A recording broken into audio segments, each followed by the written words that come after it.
afraid to show you what's going through my head. Since I got my new sewing machine, I've been practicing with a lot of simple projects like this one. Begin by choosing the pieces for your bag. You will need two 15 by 15 inches of cotton fabric and two 15 by 5 inches of leather fabric. Place them right sides together and sew along the edge. Play a game and I'm like Bambi waiting, staring your gut down. What goes on below my brain's unseen. Can't control. Once the fabrics are joined, turn it to the wrong side and fold 1 inch of the top. Then sew along the opening, and this will create the loops for the straps.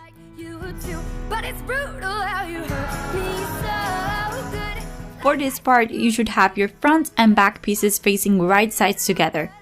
Then take some pins and place them on the sides and the bottom of the bag.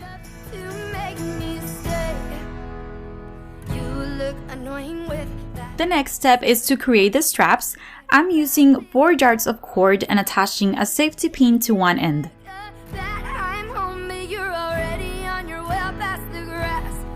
Start on the right side and feed the safety pin to the top loop until it comes out the other opening.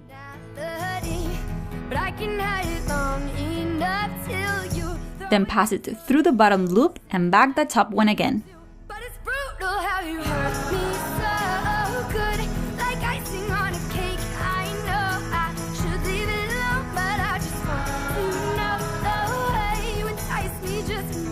Once you're done, the ends of the cords should come out from both openings. Now place them inside the bag and poke them on the sides.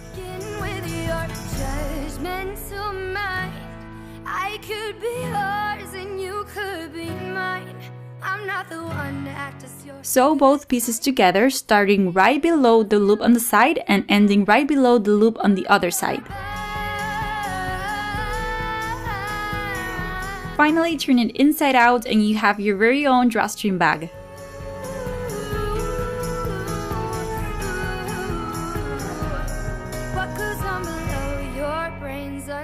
And since I love this outfit, my oversized cape is from a store called Mooncats and my white dress is from Aeropostale.